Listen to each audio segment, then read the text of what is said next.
Authorities in the southern Ukrainian city of Odesa say aircraft dropped 7 missiles on a shopping centre and a warehouse on Monday evening. The city's streets were empty because of a curfew. 1 person is believed to have died and 5 others injured and taken to hospital. Officials say the missiles were used with Soviet style, which caused extensive fires.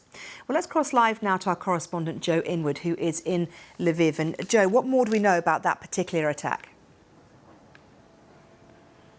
Well, it happened at about 10:30 yesterday evening, and it completely destroyed, we understand, the back half of a big shopping centre, as a warehouse with finished goods in as well. Luckily, as you mentioned, it happened at about 10:30 at night, so in the evening when the curfew was in place, and that's why we understand there was only 1 person killed and 5 wounded. If it had hit a busy shopping centre in the middle of the day, well, if you've seen the pictures, the smouldering rubble with firemen walking through, it could have been far, far worse, I'm sure. Joe, bring us up to date about another aspect of what's been going on in Ukraine, because, of course, as the fighting and the attacks continue, the people in many areas of the country continue to suffer. In particular, we've been hearing about food shortages being acute in so many areas in the country. Yeah, absolutely. I mean, but I think in terms of food shortages, there was quite an interesting kind of set of developments yesterday, not regarding food shortages inside the country, but outside the country. Now, Ukraine is a huge exporter of grains, of wheat, of maize, of corn. And all of that usually is exported via the sea, via Odesa, where we're hearing about those missile strikes.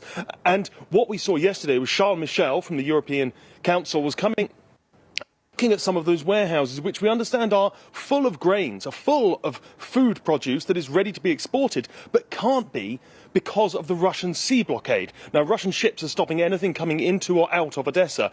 And there's a real concern, I think, and this is something that David Beasley from the World Food Programme has talked about as well. There's a real concern that that food is not going to be able to get out. It may even rot in warehouses. The next year's harvest might not be able to be stored anywhere, because lots and lots of countries, especially in the developing world, in East Africa, somewhere I've worked extensively, they were heavily reliant on grain that comes from Ukraine. And if it isn't coming out, those places are going to suffer real either food shortages, rising prices, or both. And Joe, finally, bring us up to date about fighting in the east of the country, which I believe is continuing.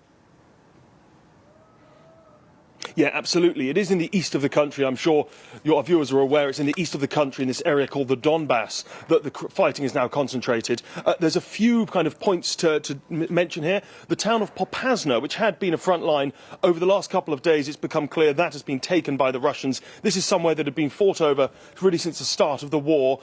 Footage came out yesterday showing Chechen fighters with a large flag shouting Allahu Akbar and celebrating taking the town. But in the north, so there have been Ukrainian counter-offences around the city of Kharkiv. This is a crucial city, and they believe they're pushing the Russian forces back, even attempting to threaten supply lines that would lead into the Donbass. And then, of course, in Mariupol, the place where everyone has been aware of the humanitarian and military situation there, we understand the fighters, the Ukrainian fighters, are still holding out in the Azovstal steelworks, denying Russia total control of this crucial Azov Sea port, but we understand they are coming under heavy bombardment still. Joe, thank you very much for the update. Joe Inwood there, our correspondent in Lviv.